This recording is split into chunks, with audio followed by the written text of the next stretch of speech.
नमस्कार दोस्तों, मैं अंकुर उपाध्याय स्वागत करता हूं आप सभी का आपके अपने YouTube channel share market analysis में। दोस्तों यहां पे आप सभी के साथ पहले तो अपडेट दे दूं, बाजार डेज हाई के आसपास इस समय क्लोजिंग देने की तैयारी कर रहा है।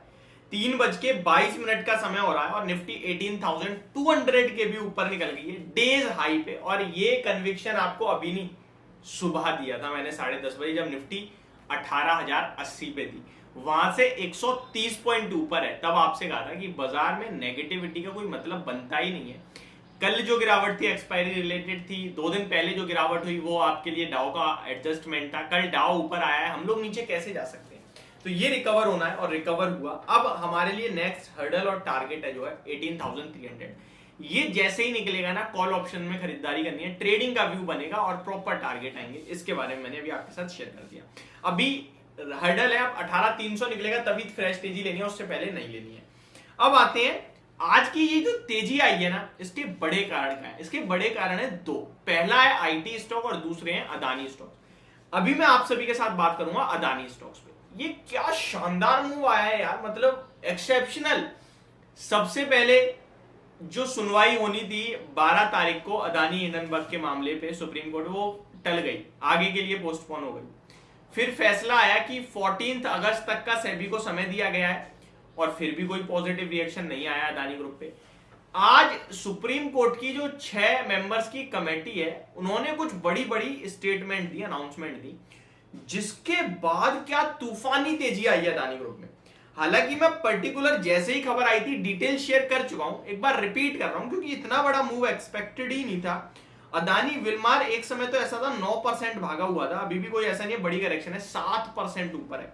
अदानी पावर सर्किट पे लॉक हो गया 5% के। इनफैक्ट नीचे से देखोगे तो अदानी पावर 10% ऊपर दिख रहा है ऑलमोस्ट, और अदानी विलमार 12%। अब ये हुआ क्या, इसके बारे में शॉर्ट में समझते हैं। बहुत सारी अनाउंसमेंट है, बड़ी बड़ी जो है वो बताता हूं। सुप्रीम कोर्ट कह रहा है कि सेबी ने कहा है कि अदानी हिंडनबर्ग के मामले में 13 ट्रांजैक्शन मिली हैं और पूरी तरीके से तो अभी कुछ सामने नहीं आया है, उसके लिए तो वेट करना होगा। सेबी ने कहा है कि जो हिंडनबर्ग की रिपोर्ट आई थी उससे पहले अदानी ग्रुप की 6 एंटिटीज में शॉर्ट पोजीशन बिल्ड करी गई है। फिर रिपोर्ट जारी हुई है और जो ये फॉल हुआ है इसमें उन एंटिटीज जिन्होंने, इसमें 6 एंटिटीज में तो इन्होंने 6 ग्रुप कंपनियों में तो शॉर्ट पोजीशन जारी करी है, और जिन्होंने जारी करी है उन्होंने बड़ा पैसा बनाया है। यानी कि क्या ये एक मिली भगत थी? क्या ये पहले से प्लान्ड था? और उसी के अनुसार देखिए, हिंडनबर्ग तो खुद भी यही कहता है कि हम शॉर्ट पोजीशन क्रिएट करते हैं रिपोर्ट में, लेकिन क्या हिंडनबर्ग ने करी है या और किसी ने करी है? क्या ये साजिश थी? ये समझने वाली बात है।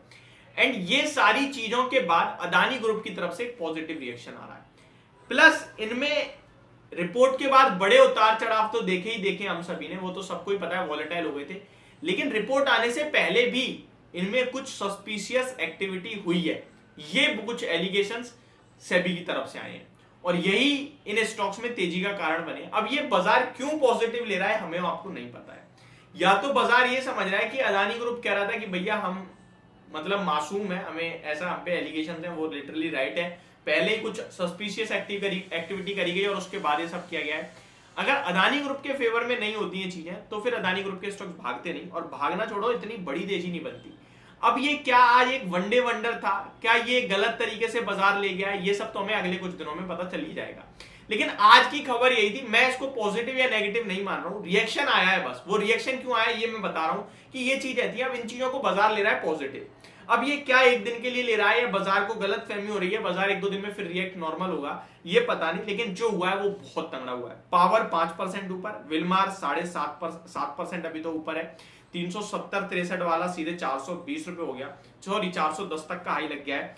ट्रांसमिशन लोअर सर्किट से अपर सर्किट की journey, total gas lower circuit से अपर सर्किट लग गया है, पावर सर्किट पे ही है। पोर्ट 3.5% ऊपर हो गया, एंटरप्राइजेस 3.5% ऊपर हो गया है। ग्रीन की भी बात करें तो यहां भी 4% की तेजी बन रही है। एक्वायर्ड कंपनीज के बारे में भी देख लेते हैं वहां कैसा मूव है। एसीसी सबसे पहले चेक करूं तो फ्लैट 1% ऊपर है, ज्यादा कोई बड़ा मूव नहीं आया है। अंबुजा सीमेंट की बात करें तो यहां भी कुछ ज्यादा बड़ा मूव नहीं, 1% ऊपर है। एनडीटीवी की बात कर लेते हैं एक बार, एनडीटीवी कैसा दिख रहा है। एनडीटीवी में भी 3.5-4% का मूव आ गया। तो ये पूरी खबर थी जो आप सभी के साथ मैंने शेयर करी, और आप लोग ऑलरेडी ये खबर देख चुके हो मेरे माध्यम से। काफी रिएक्शन आया, काफी लोग उसको समझ पा रहे हैं और काफी लोग थम्स अप भी दे रहे हैं। तो ये मेरी तरफ से आपके लिए वीडियो। एंड एक चीज और बोलूंगा, अगर आप डीमेट अकाउंट ओपन करना चाहते हो एक ऐसी फर्म के साथ जो कि आपको ट्रेडिंग फैसिलिटीज दे, प्लस 30 डेज का ब्रोकरेज फ्री ट्रेडिंग अकाउंट मिलेगा, फ्री में अकाउंट ओपन हो रहा है, तो लिंक आपको डिस्क्रिप्शन बॉक्स में मिल जाएगा पेटीएम मनी का, उस पर जाइए, डीमेट अकाउंट ओपन कीजिए। ट्रेडर्स के लिए अच्छा प्लेटफॉर्म है, एंड ट्रेडर्स के लिए बेनिफिट है कि भैया अगले 30 दिन के लिए आपको कोई ब्रोकरेज पे करने की जरूरत नहीं पड़ेगी। Thank you so much for watching this video, have a great day guys.